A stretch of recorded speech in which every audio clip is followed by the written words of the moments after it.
故事太长还没放下，你跌跌撞撞奔赴的人在哪？得不到回应的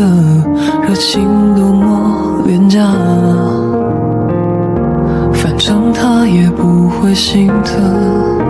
我从来没奢望过啊，只是依然不明白，原来心动可以当筹码。算了吧，就到此为止了吧，没有人的路口我自己回家，走错方向1万步也不能抵达，爱是奖励还是惩罚？后来我再也没有淋着大雨去见他，也没有彻夜不睡红颜的一个电话，遗憾和委屈都是无力的挣扎，还是一样被丢下。后来他下雨的时候会在谁的伞下，是否唱一首情歌都沙哑，总在等时间把想念冲刷，等几个冬夏。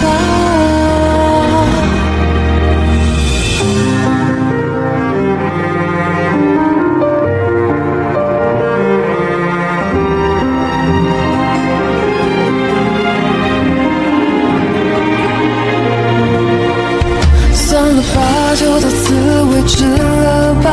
没有人的路口我自己回家，走错方向1万步也不能抵达，爱是奖励还是惩罚？后来我再也没有淋着大雨去见他，也没有彻夜不睡红颜的一个电话，遗憾和委屈都是无力的挣扎，还是一样被丢下。下雨的时候会在谁的伞下，是否唱一首情歌都沙哑，总在等时间把想念冲刷，等几个冬夏。后来我再也没有淋着大雨去见他，也没有彻夜不睡红颜的一个电话，遗憾和委屈都是无力的挣扎，还是一样被丢下。